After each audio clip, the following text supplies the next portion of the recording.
So இன்றைக்கி நம்ம KCS Kasinadar college of arts and சயின்ஸில் ஃப்ரெஷர்ஸ் டே 2025ல ஒரு 2 பேரண்ட் நம்ம கூட வந்து ஜாயின் பண்ணியிருக்காங்க. ஸோ உங்களுடைய பேர் சார்? கிருஷ்ணமூர்த்தி. உங்களுடைய பேர்? லக்ஷ்மி. உங்களுடைய பிள்ளையை நீங்கள் சேர்த்துருக்கீங்க எந்த டிபார்ட்மெண்ட் சார்? BCom general. பேர் சார்? ஸ்ரீவர்ஷினி. சூப்பர். ஸோ இன்றைக்கி முதல் நாள். ஸோ இத்தனை வருஷம் பிள்ளையை வந்து 12ஆம் வகுப்பு வரைக்கும் நீங்கள் ஸ்கூலில் கொண்டு போய் விட்டுட்டு வந்திருப்பீங்க. இன்றைக்கி முதல் நாள் காலேஜுக்கு வந்திருக்கீங்க. எப்படி உணர்றீங்க? எப்படி ஃபீல் பண்ணுறீங்க? இல்லை, நல்லா தான் இருக்குது. ஏன்னா என் பெரிய பொண்ணு காலேஜில் எட்டுன்னு போய் வேறு காலேஜில் சேர்த்தேன். அங்கே இந்த மாதிரிலாம் எனக்கு பண்ணல.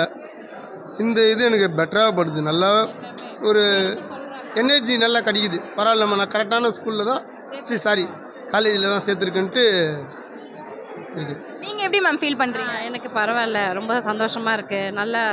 நல்ல அரவணைப்பு இருக்குது, நல்லா அவங்கள பாதுகாப்பு இருக்குது, எல்லாமே நல்லா இருக்குது. நாங்கள் எதிர்க்க வந்து பார்த்ததுனால எங்களுக்கு ஒரு மன திருப்தி இருக்குது.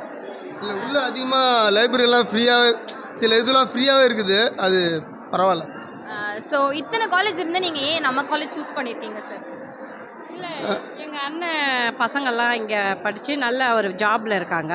அதனால் அவங்க வந்து இந்த மாதிரி நல்லா இருக்குது அப்படின்னு சொன்னாங்க. சரி, நாங்கள் 2-3 காலேஜ் பார்த்தோம். எங்களுக்கு அது செட் ஆகல, பிடிக்கல. ரொம்ப தொழுவாக இருக்குது. இது நல்லா கொஞ்சம் பாதுகாப்பாக இருக்குது, போயிட்டு வர்றது கிடைக்கல முதல்ல, அப்புறமா தான் பிடிக்கல. அவங்க பண்ண இதுவெல்லாம் எனக்கு இதில் ரொம்ப நாள் ஒரு 4-5 வாட்டி போயிட்டு வந்தது ரொம்ப ஃப்ரெஷ் ஆகிடுச்சு. சரி, அதனால் அண்ணன் சொன்னாங்க நல்லா இருக்கு பார்த்தா. அப்புறம் அண்ணன் பசங்க படித்து நல்ல ஒரு வேலையில் இருக்காங்க, நம்ம பசங்களுக்கும் நல்லா இருக்கும் அப்படின்னு தான் இங்கே சேர்த்தது. கண்டிப்பாக. ஸோ எங்களுடைய விஷஸ் என்ன அப்படின்னா, கண்டிப்பாக அவங்க பிள்ளை 3 வருஷம் முடிச்சதுக்கப்புறமா நல்ல வேலை வாய்ப்போடு இங்கேருந்து வருவாங்க. ஸோ அப்படின்றது அந்த கோச்சிங் அளவுக்கு எங்கள் காலேஜும் அந்த கோச்சிங் கொடுத்துட்ருக்காங்க. ஸோ ரொம்ப நன்றி, எங்களுக்காக இன்டர்வியூ கொடுத்ததுக்கு ரொம்ப நன்றி. ரொம்ப நன்றி.